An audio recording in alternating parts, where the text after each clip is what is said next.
अस्सलाम वालेकुम नाज़रीन, अमीर ॾिसी रहिया आहियो STV न्यूज़। मां ख़दीजा फ़ातिमा। नज़र विझूं था हिमल जी अपडेट ते। नाज़रीन, काज़ी अहमद खां साए लाखों जी रिपोर्ट मौजूद।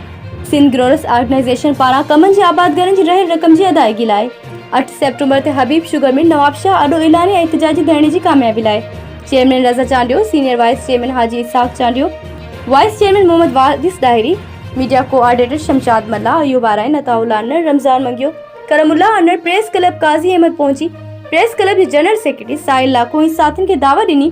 साफ़ियुनि सां ॻाल्हाईंदे चयो त आबादगारनि जे हक़नि लाइ तहरीक 10 अगस्त कराची खां शुरू कई, जॾहिं त ज़िले शहीद बेनज़ीर आबाद जे आबादगारनि जा 20 अरब रुपए खां मथे जा बकाया रहियल आहिनि, जंहिंमें 2017-18 जी सीज़न जा 22 रुपया फ़ी मण जे हिसाब सां क्वालिटी प्रीमियम जेको 1999 ईस्वी खां रहियल आहे। इन लाइ 8 सेप्टेम्बर ते हबीब शुगर मिल नवाबशाह जी गेट आॾो एहतिजाजी धरणो हणियो वेंदो, जंहिं जे हितां जे आबादगारनि मुख़्तलिफ़ सियासी समाजी धड़नि खे धरणे में भरपूर शिरकत जी दावत ॾिजे थी।